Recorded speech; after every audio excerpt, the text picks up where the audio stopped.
अस्सलाम वालेकुम, this is Mohammad Talha Mushtaq and you watching asktheLawyer.pk।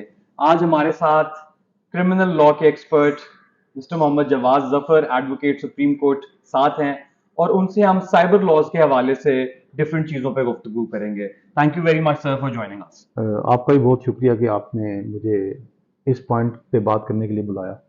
Sir, सबसे पहले जो भावलपुर यूनिवर्सिटी में बहुत सी खवातीन की वीडियोस जो पब्लिक हुई और वो पूरा का पूरा ग्रोह पकड़ा गया जिन्होंने बरहना वीडियोस रिकॉर्ड करके अपने पास रखी थी, उसके बारे में पूछना चाहते हैं।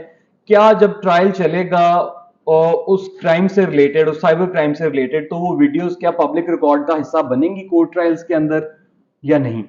देखें, जब तक हम उस वीडियो को या उस इमेज को जो कि ऑब्जेक्शनेबल है, जो एक्सप्लिसिट है या इंटीमेटेड है, कोर्ट के रिकॉर्ड का हिस्सा नहीं बनाते, एग्जिबिट नहीं करवाते, उसे कहते हैं एग्जिबिट करवाना, तब तक वो पढ़ा ही नहीं जा सकता। अब इशू ये है कि एग्जिबिट करवाने के लिए हमें ओरिजिनल कोर्ट में देनी पड़ती है और कोर्ट उसकी एक कॉपी या उस ओरिजिनल को अपने पास रिटेन करती है। लेकिन इस पे अभी तक लॉ बिल्कुल साइलेंट है, बिकॉज इफ दिस पिक्चर और video would become a public document, then anybody could have access to that picture or video. तो इसके ऊपर लॉ थोड़ा सा लेजिस्लेशन होनी चाहिए कि अगर वो पब्लिक रिकॉर्ड बन भी जाता है तो उसके बावजूद सिर्फ कंसर्न लोग ही उसकी कॉपी ले सकें, वो भी विद रीजंस। फॉर एग्जांपल, जब एक ऑब्जेक्शनेबल पिक्चर या वीडियो उसको जज एग्जिबिट करे तो वो उसको अपने स्टैंप के साथ सील कर दे और अपने साइन कर दे उसके ऊपर, ताकि उसको कोई और खोल न सके। क्योंकि इसमें एक सेंसिटिव अगर मोडेस्टी का क्वेश्चन है उस खातून का, यानी एग्जैक्टली वो काम जो एक क्रिमिनल कर रहा है उसको हम बाई वे ऑफ कोर्ट और द रिकॉर्ड रिपीट ना कर सकें। तो हमारी उन बच्चियों की जिनकी सेंसिटिव किसी ने किसी रीजन या विदाउट रीजन जो है वो उसको टॉर्निश किया है, उसको प्रिजर्व करने के लिए हमें इसके ऊपर कानून साजी करनी चाहिए। इसमें जवाब साहब, पहले जो पास्ट में केसेस हैं जो साइबर क्राइम से रिलेटेड, जिसमें हम देखते हैं कि ऐसी ऑब्जेक्शनेबल पिक्चर्स को लोगों ने शेयर किया और उनके ऊपर ट्रायल्स चले, तो क्या उन ट्रायल्स के अंदर इन पिक्चर्स को सील किया गया कोर्ट की तरफ से? पास्ट एग्जांपल्स को अगर हम देखें, कोई ऐसी कोई कोई जैसे आपने बताया कोई कानून, तो इस पे हमारे पास कानून साजी तो नहीं हुई, लेकिन क्या कोई ऐसी पास्ट प्रेसिडेंट कोर्ट का हमारे पास मौजूद है? देखिए, मैं एक केस कर रहा हूँ, I don't want to name the title of that case.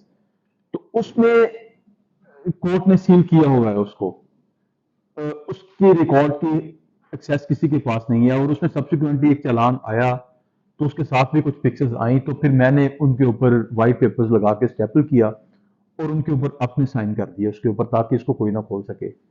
देखिए, कोई पिक्चर्स है, देखिए ये तो फिर जो एक डॉक्टर जब किसी का इलाज करता है, गायनकोलॉजिस्ट होती है, तो उसके सामने भी सब जाके अपने कपड़े उतार देते हैं डॉक्टर के सामने। ऐसे जब जज और वकील ने काम करना होता है, उनके सामने भी चीजें आनी होती हैं। लेकिन ये लोगों के लिए प्लेयर का, लोगों के लिए लेयर का सोर्स नहीं बनना चाहिए, जो बेसिक ऑब्जेक्शन है मेरा इस चीज के ऊपर। तो उस केस में हमने बड़े तरीके से उनकी जो फीमेल है उनकी मॉडेस्टी को टार्निश होने से बचाया है।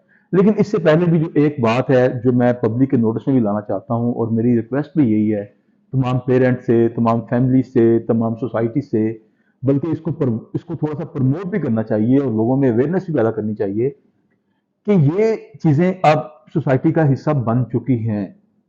तो इसमें उन बच्चियों को जिनकी इंटीमेटेड या ऑब्जेक्शनेबल या एक्सप्लिसिट इमेजेस या वीडियोस जो अपलोड होते हैं या किसी के पास चले जाते हैं, तो हमें उनको एक्यूज ट्रीट नहीं करना चाहिए। वो एक्यूज नहीं होती, वो विक्टिम होती हैं इस चीज की। हमारी सोसाइटी, जैसे इस्लामी यूनिवर्सिटी भावलपुर का इंसिडेंट है, वो क्या है क्या नहीं है, लेकिन जो रिपोर्ट हो रहा है उस पर मीडिया पे, अगर हम उसकी बात करें तो उस पे ये लग रहा है कि सोसाइटी जो है वो उन बच्चियों को जालिम बना के पेश कर रही है, जबकि वो मजलूम है, वो विक्टिम है। We should treat them as victim of the case, और हमें उनको विक्टिम के तौर पे ही, और बल्कि मेरी उनके पेरेंट्स से भी, अगर कोई ऐसी बच्ची रिकॉर्ड पे आ रही है या नहीं आ रही, अगर वो नहीं आ रही फिर तो बात खत्म हो गई। अगर वो बच्ची समझती है, दे शुड कम फॉरवर्ड, ताकि वो आइंदा आने वाले बच्चों के लिए एक मिसाल बन जाए, ताकि किसी को कल को हिम्मत ना हो कि वो ऐसा काम करे कि हमारी सोसाइटी में कल को किसी बच्ची को सिर्फ नंबर देने के लिए उसको एक्सप्लॉइट किया जाए, ब्लैकमेल किया जाए, और उस बच्चे की जो मोडेस्टी है उसको टॉर्निश किया जाए। जी, बिल्कुल जवाब साहब, ये बहुत ही अनफॉर्चुनेट इवेंट ہمارے سامنے پیش آیا بہاولپور یونیورسٹی میں، جہاں پہ بہت سی ہماری بہنوں کی، ماؤں کی بہت ڈفرینٹ تصویریں، آبسین پکچرز، ویڈیوز، اور ایک پورا گروہ تھا جس نے اس کو ریکارڈ کیا ہوا تھا اور ان کو بلیک میل کرتا تھا۔ جواد صاحب، سائبر کرائم سے ریلیٹڈ اسی کیس کی اگر ہم بات کریں تو جو اکیوز لوگ ہیں، جب وہ انڈر ٹرائل جائیں گے اور جب ان کا ٹرائل کنکلوڈ ہوگا تو کیا سزائیں ایکسپیکٹ کریں ہم قانون سے as far as cyber crime laws and the penalties are concern? دیکھیں، پہلے تو میکسیمم جو پینل کلاس تھی وہ 5 سال کی تھی کہ اگر، اور یہ اتنی انفارچونیٹ تھی کہ یعنی کہ آپ کسی خاتون کا، اس کی موڈیسٹی کا مرڈر کر رہے ہیں، آپ اس کو اس قابل نہ چھوڑیں۔ دیکھیں، بہت سارے کیسز ایسے ہوتے ہیں ہمارے پاس جن میں الٹیمیٹ ریزلٹ کیا ہوتا ہے ایسی موڈیسٹی ٹارنش کرنے کا، that would be consequential effect کیا ہوتا ہے اس کا، that would be result into suicide of that girl.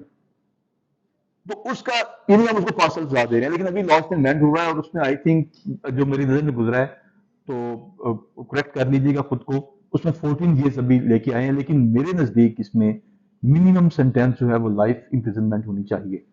اگر کوئی کسی کی موڈیسٹی کو صرف اس لیے ٹارنش کر رہا ہے کہ وہ اس کو ایکسپلائٹ کر رہا ہے سیکشولی ابیوز کے لیے یا کسی اور پروسیس کے لیے، تو اس میں پھر یہ سزا منیمم لائف امپریزنمنٹ ہونی چاہیے۔ ابھی امینڈمنٹ ہوئی ہے، یہ 14 ایئرس بھی ایک کافی سزا ہے، کوئی بری سزا نہیں ہے۔ تو اس لیے اس میں ہمارے پاس پیکا کے لاز ہیں، لیکن ہمارے پاس اتنا فلو ہے ان کیسز کا کہ نہ ہمارا میکنزم اس کو سپورٹ نہیں کر رہا۔ فار ایگزامپل ایف آئی اے میں ابھی اس میں ہم نے ایڈ کیا ہے کہ آرڈنری پولیس بھی اس کو کر سکتی ہے، اس کا کیس درج کر سکتی ہے۔ تو ہمیں چاہیے کہ ہم اس کی ڈومین کو ایف آئی اے سے نکالیں اور اس کو آرڈنری پولیس اسٹیشن کی ڈومین میں بھی دیں، اور ہم ٹیکنیکل اور فورینزک ایکسپرٹ اور جو سائبر کرائم کے ایکسپرٹ ہیں ہم ان کو باقاعدہ ریکروٹ کریں۔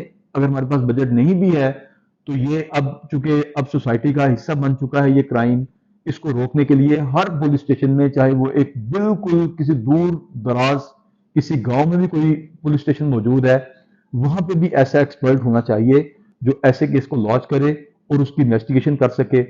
اس کے بعد اس کے علاوہ باقی کچھ اور چیزیں بھی ہیں، وہ ہم شاید کسی اور ویڈیو میں، جو کہ وہ پورا سبجیکٹ ہے، اس کو ڈسکس کریں گے۔ بالکل۔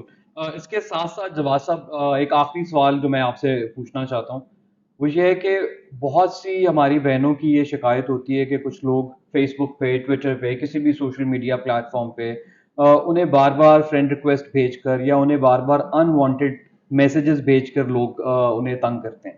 تو پہلی بات یہ کہ کیا وہ پاکستان میں سائبر کرائم لاز کے انڈر کسی بھی پینل کلاز میں فال کرے گا، ایسے کسی کرائم کی پنشمنٹ اگر اس کی بات کی جائے؟ دوسری بات یہ کہ کچھ خواتین کی پکچرز کو ڈاکٹر کر کے ایک فیک تصویر بنا کے، آبسین تصویر بنا کے جس کا ریالٹی سے کوئی تعلق نہیں ہوتا، اس کو ڈفرینٹ ویب سائٹس پر پوسٹ کر کے خواتین کو بلیک میل کیا جاتا ہے۔ تو ان دونوں میں کائنڈلی وضاحت کیجیے گا کہ کیا یہ پاکستان کے سائبر کرائمز ان کو ڈیل کرتے ہیں، اور اگر ڈیل کرتے ہیں تو کہاں پر رپورٹ کرنا ہے اور کس حد تک سزا ہو سکتی ہے؟ دیکھیں، جو پہلا آپ کا کویشچن ہے اس پہ تو سائبر سٹاکنگ ہمارے پاس اوفینس ہے، سائبر ہراسمنٹ بھی اوفینس ہے۔ تو اس ہراسمنٹ کو اور سٹاکنگ کو رپورٹ کرنے کے لیے بھی پیکا ہی لاز اٹریکٹ ہوئیں گے۔ تو ابھی کرنٹلی ایف آئی اے ہے، اور شاید اب ہم نے پولیس کو بھی دے دی، آرڈنری پولیس کو بھی جورسڈکشن دے دی ہے۔ لیکن جو ڈاکٹر کرنے والی بات ہے وہ ایسے ہی ہے جیسے آپ نے اس کی اوریجنل پکچر کو اپلوڈ کیا ہو، تو وہ ایسا ہی اوفینس ہے، اور وہ اس کی موڈیسٹی کو ٹارنش کرنے کے لیے یہ کچھ کیا گیا ہے۔ اس لیے وہ اتنا ہی، اس کی جو انٹینسٹی ہے اس اوفینس کی وہ اتنی ہی ہے کہ اس کی اوریجنل پکچر کو پوسٹ کیا گیا ہو۔ تو اس لیے وہ ایک گریوٹی آف اوفینس وہیں پہ کھڑی ہوگی۔ تو اس کا متعلقہ ایف آئی اے کو، متعلقہ پولیس اسٹیشن کو، جہاں بھی آپ کی ایکسیس ہے وہاں پہ آپ اپلیکیشن دیں تاکہ جو ایکیوزڈ ہے اس کو، اس کی پینلائز کیا جا سکے، اس کو اس کے انجام تک پہنچایا جا سکے۔ Thank you very much, Mr. Mohammad Jawad Zafar was with us, and I believe that today's session was very helpful. If you believe that it was informative, please share this with your friends and family. Thank you. Thank you.